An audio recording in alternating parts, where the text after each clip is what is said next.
आज हम देखेंगे 2017 में रिलीज हुई sci-fi horror movie alien covenant. ये 2012 में रिलीज हुई प्रोमेथियस मूवी का अगला भाग है। अगर आपने पहला भाग प्रोमेथियस नहीं देखा है तो पहले उसे देखिए, वो मूवी हमारे चैनल पर उपलब्ध है, आपको काफी मजा आएगा। आइए अब देखते हैं alien covenant. Spoilers ahead. Movie की शुरुआत में डेविड, जो कि असल में एक रोबोट होता है, उसे बनाने वाले वैज्ञानिक पीटर से पूछता है कि पिताजी, अगर आपने मुझे बनाया है तो फिर आपको किसने बनाया। इसके जवाब में पीटर कहता है कि बेटा, एक दिन तुम और मैं मिलकर इसका जवाब जरूर खोज लेंगे। फिर वर्ष 2104 दिखाया जाता है। एक विशाल स्पेसशिप जिसका नाम कोवेनेंट है अपने डेस्टिनेशन ग्रह ओमेगा 6 की ओर बढ़ रही थी। उस स्पेसशिप में 15 लोगों का क्रू, 2000 कॉलोनिस्ट जो उस ग्रह पर अपनी कॉलोनी बसाने वाले थे, और 1140 एम्ब्रियोस जिन्हें हम टेस्ट ट्यूब बेबीज भी कह सकते हैं, मौजूद थे। उन्हें ओमेगा 6 पहुंचने में अभी 7 साल का वक्त और लगना था। पूरे स्पेसशिप में सिर्फ वॉल्टर ही था जो जाग रहा था। दरअसल वॉल्टर एक रोबोट होता है।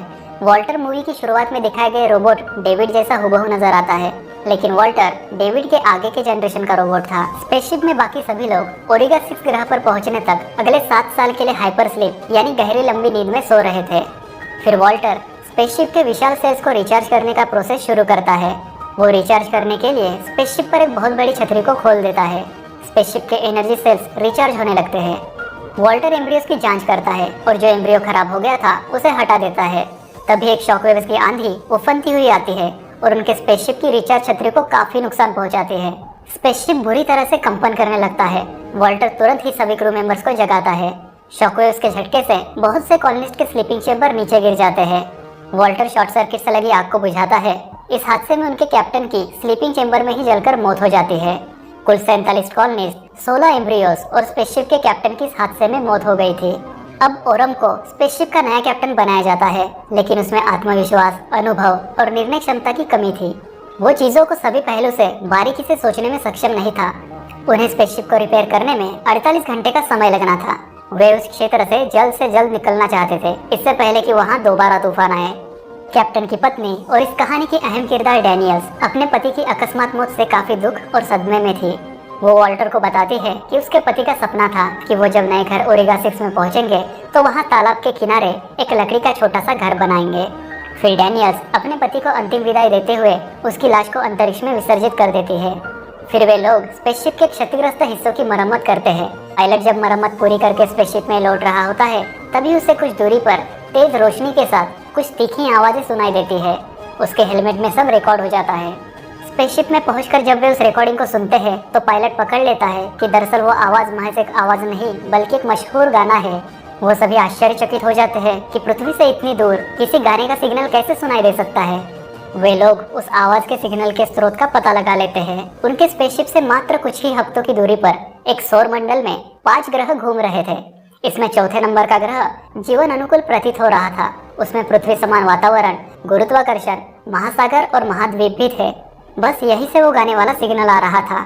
अजीब बात ये थी कि मानव जीवन के लिए ये उनके डेस्टिनेशन ग्रह ओमेगा 6 से भी बहुत बेहतर था। अब ये उन सबके लिए परीक्षा की घड़ी थी। वो सभी ओमेगा 6 की तरफ बढ़ते रहे अगले 7 साल के लिए, या फिर कुछ ही हफ्तों की दूरी पर स्थित इस नए ग्रह की तरफ चले। एक तरफ था डेस्टिनेशन ग्रह ओमेगा 6, जिसके लिए उन्होंने सालों का रिसर्च किया था और उन्हें सालों की ट्रेनिंग भी मिली थी, और दूसरी तरफ था ये बिल्कुल ही पास का ग्रह जिसमें जीवन अनुकूलता बहुत अधिक थी। क्रू मेंबर्स हाल ही में एक हादसे में बाल बाल बचे थे, इसलिए दोबारा वे लोग स्लीपिंग चेंबर में अगले 7 साल के लिए जाकर अपनी जान जोखिम में नहीं डालना चाहते थे। उन्हें डर था कि दोबारा कोई हादसा न घट जाए और कहीं वे लोग भी कैप्टन की तरह नींद में ही जलकर न मर जाए। आखिर वे सब पृथ्वी से इतनी दूर आसमानी चिता में तो जलने नहीं आए थे।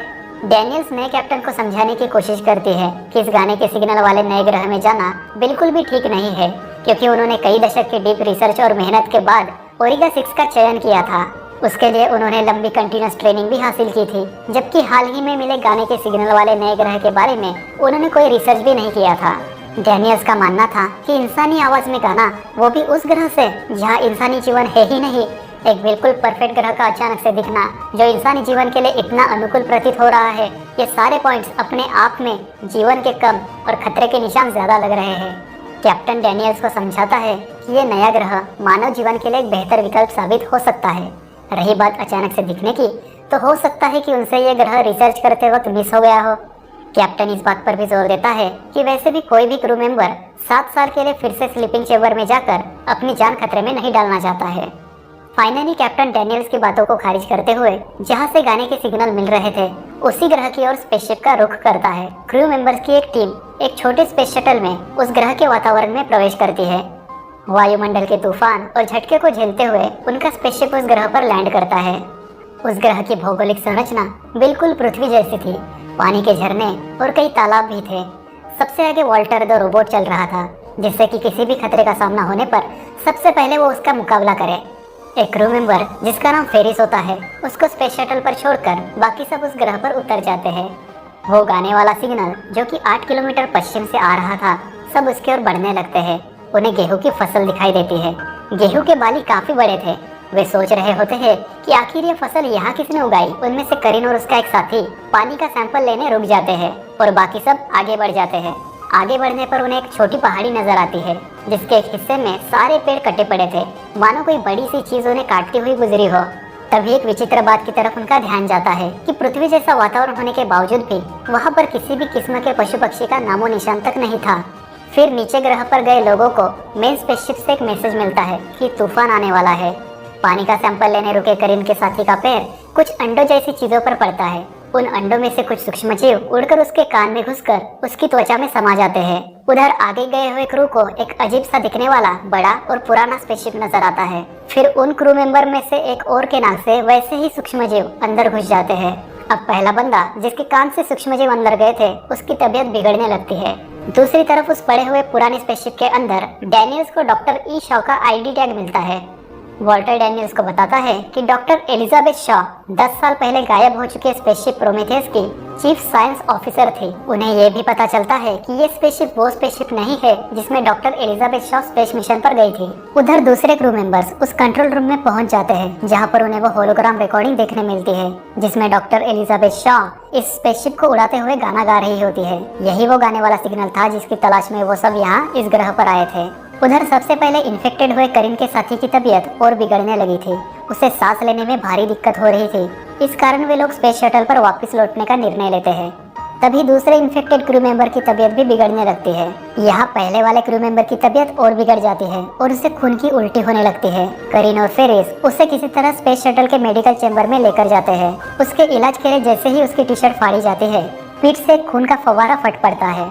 फेरिस भागकर मेन स्पेसशिप को इसकी सूचना देती है। फिर वो करीन को भी उसके इन्फेक्टेड साथी के साथ ही मेडिकल चेंबर में लॉक कर देती है, इस डर से कि कहीं करीन भी इन्फेक्ट न हो गई हो।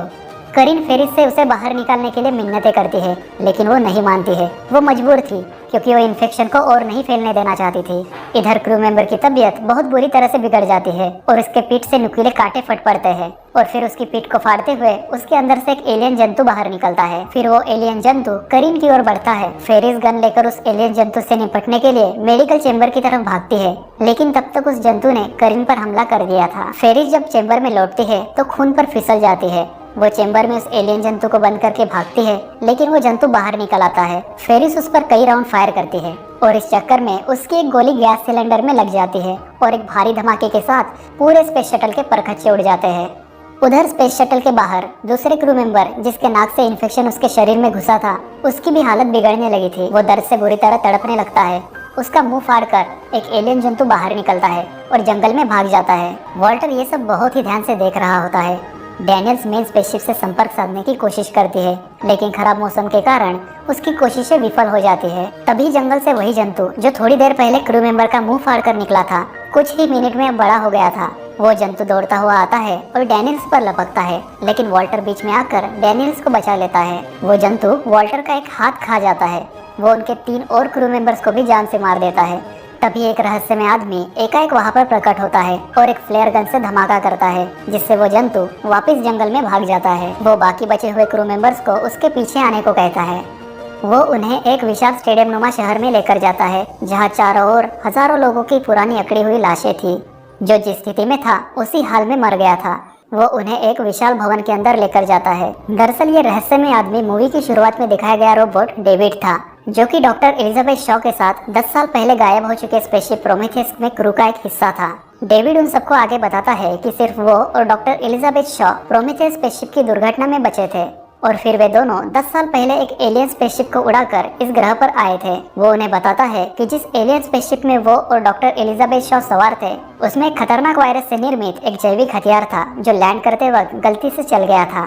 इस सब में एलियन स्पेसशिप ने कंट्रोल खो दिया और क्रैश हो गया था।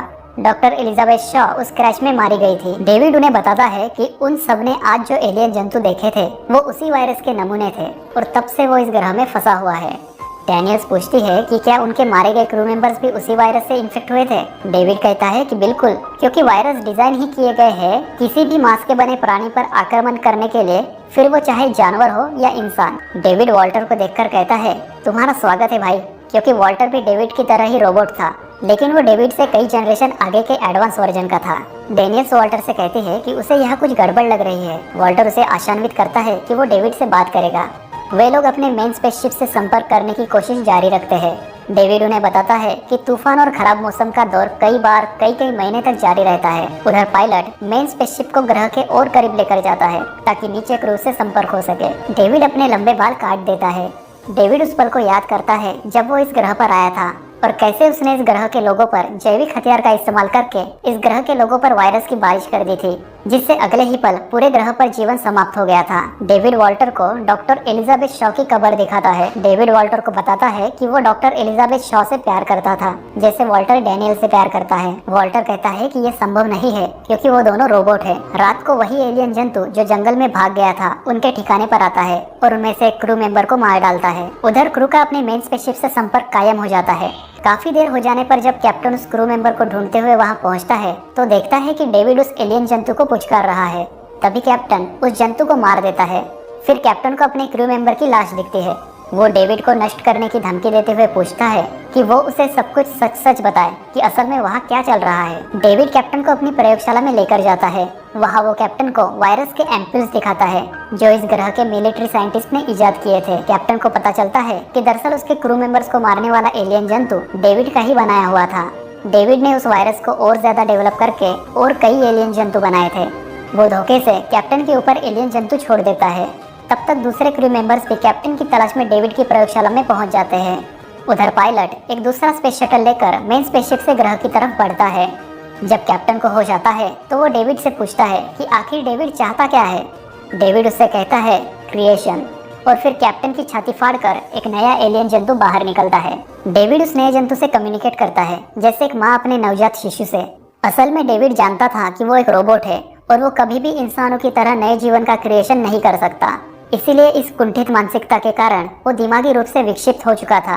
वो नए जीवन का सृजन करके इंसानों की बराबरी करना चाहता था। इंसानों को तो वो एक डिफेक्टिव स्पीशीज मानता था। वो हर तरह से एक परफेक्ट स्पीशीज का सृजन करना चाहता था और उसके अनुसार उसने सृजन किए हुए एलियन जंतु एक परफेक्ट स्पीशीज हैं, क्योंकि वह जंतु किसी भी वातावरण में खुद को ढाल सकते थे और किसी भी सिचुएशन में खुद की सर्वाइवल कर सकते थे। फिर वॉल्टर भी डेविड की प्रयोगशाला के एक दूसरे हिस्से में प्रवेश करता है। वहाँ उसे डॉक्टर एलिजाबेथ शॉ की कटी फटी विक्षिप्त लाश मिलती है जिस पर कुछ प्रयोग किए हुए थे। फिर डेविड वॉल्टर को बातों में फंसाकर उसकी गर्दन में बांसुरी घुसेड़ देता है। इससे वॉल्टर तुरंत ही शॉक में जाकर फ्रीज हो जाता है। डेविड फिर बांसुरी निकालकर वहाँ से चला जाता है, लेकिन वॉल्टर के जख्म भरने लगते हैं। जंतु क्रू पर हमला करने लगते हैं। डैनियल्स को पता चल जाता है कि डॉक्टर एलिजाबेथ शॉ क्रैश में नहीं मरी थी, बल्कि डेविड ने उसके साथ एक्सपेरिमेंट्स किए थे जंतु की नई प्रजाति बनाने के लिए। डेविड डैनियल्स को जान से मारने की कोशिश करता है। तभी वॉल्टर वहां आकर डैनियल्स को बचाता है।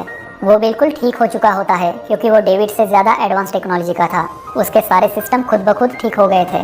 वॉल्टर डेविड को बहुत मारता है और उसे नष्ट कर देता है। डैनियल्स बीकन सिग्नल भेजती है ताकि पायलट उन्हें देख सके। पायलट स्पेस शटल को लैंड करता है। डैनियल्स, लोप और वॉल्टर भागकर स्पेस शटल में चढ़ जाते हैं, लेकिन एक एलियन जंतु भी उनके स्पेस शटल में चढ़ जाता है। डैनियल्स अपनी जान पर खेलकर उस जंतु को शटल से मार गिराने की कोशिश करती है। फिर वो उसे क्रेन में फंसाकर मार डालती है। फाइनली वो लोग वहाँ से बचकर अपने मेन स्पेसशिप में पहुँच जाते हैं। अब डैनियल्स स्पेसशिप की कैप्टन बन जाती है। जब डैनियल्स सो रही होती है तो स्पेसशिप का सुपर कंप्यूटर डैनियल्स को नींद से उठाकर बताता है कि स्पेसशिप में एक एलियन जंतु है। डैनियल्स और पायलट जंतु को ढूंढने लगते हैं। जंतु उनके 2 क्रू मेंबर्स को मार डालता है। डैनियल्स और पायलट उसे ढूंढकर उसे एक व्हीकल में फंसाकर अंतरिक्ष में धकेल देते हैं। तभी वो व्हीकल अचानक अटक जाता है। वो जंतु वापस स्पेसशिप में आने लगता है। तभी पायलट एक व्हीकल को खोल देता है, व्हीकल के आगे निकले नुकीले ब्लेड्स में फंसकर वो जंतु अंतरिक्ष में गिर जाता है और डैनियल्स बाल बाल बच जाती है। डैनियल्स पायलट को हाइपर स्लिप में डाल देती है अगले 7 साल के लिए, जब तक वो लोग डेस्टिनेशन ग्रह ओमेगा 6 पर पहुंच नहीं जाते। फिर वॉल्टर डैनियल्स को हाइपर स्लिप में डालता है। नींद में जाते जाते डैनियल वॉल्टर से पूछती है कि क्या वो डेस्टिनेशन ग्रह ओमेगा 6 में तालाब के किनारे लकड़ी का घर बनाने में उसकी मदद करेगा। डैनियल्स का ये क्वेश्चन सुनकर वॉल्टर अनजान नजरों से डैनियल्स को देखता रहता है, जैसे उसने ये घर वाली बात पहली बार सुनी हो, जबकि डैनियल्स वॉल्टर को ये बात पहले बता चुकी थी। डैनियल्स तुरंत समझ जाती है कि ये वॉल्टर नहीं डेविड है। वो चीखती चिल्लाती है, लेकिन तब तक वो हाइपर स्लिप में चली जाती है। फिर डेविड अपने पेट में छुपा कर लाए एलियन जंतु के 2 एम्ब्रियोज उसी चेंबर में रख देता है जहां इंसानों के एम्ब्रियोज रखे हुए थे। फिर वो पृथ्वी के एक स्पेस स्टेशन में एक मैसेज भेजता है कि डैनियल्स और पायलट को छोड़कर सभी क्रू मेंबर्स शॉकवेव्स की आंधी में मर चुके हैं और बाकी बचे 1953 कॉलोनीज डेस्टिनेशन ग्रह ओमेगा 6 की ओर बढ़ रहे हैं। उम्मीद है ये संदेश 1 वर्ष में पृथ्वी तक पहुंच जाएगा। और यहीं पर यह मूवी समाप्त हो जाती है। दरअसल ये सब डेविड के ही प्लान का हिस्सा था। डेविड को ह्यूमन सेल्स चाहिए थी वायरस से एलियन जंतु को और ज्यादा डेवलप करने और एलियन जंतुओं की जनसंख्या बढ़ाने के लिए। शुरू में कुछ समय तक उसने डॉक्टर एलिजाबेथ शॉ को जिंदा रखकर उसके शरीर पर एक्सपेरिमेंट्स किए, लेकिन फिर डॉक्टर एलिजाबेथ शॉ के मर जाने के बाद डेविड के एलियन जंतुओं की ब्रीडिंग का प्लान रुक गया। एलियन जंतु भी अपने सूक्ष्म इनएक्टिव स्टेट में बचे रह गए थे। फिर डेविड ने एलियन जंतुओं को उनके इनएक्टिव स्टेट में उस ग्रह पर जगह जगह प्लांट किए, यानी डेविड ने जाल बिछा दिया था और अब बारी थी चारा डालकर मनुष्यों को उस ग्रह की ओर आकर्षित करने की, जिसकी शुरुआत उसने कर दी थी गाने के सिग्नल को अंतरिक्ष में इंसानों के हलचल वाले क्षेत्र में भेजने से। ऐसे ही एक बार पायलट उस सिग्नल के आकर्षण के झांसे में आ गया और पूरा का पूरा स्पेसशिप कोवेनेंट डेविड के जाल में फंसकर उस ग्रह पर खींचता चला गया। डेविड खुद एलियन शिप के खराब हो जाने के बाद उस ग्रह से कहीं बाहर नहीं जा सकता था, इसलिए वो इंसानों को उस ग्रह पर आकर्षित करने लगा और अंततः डेविड अपने मिशन में कामयाब भी रहा।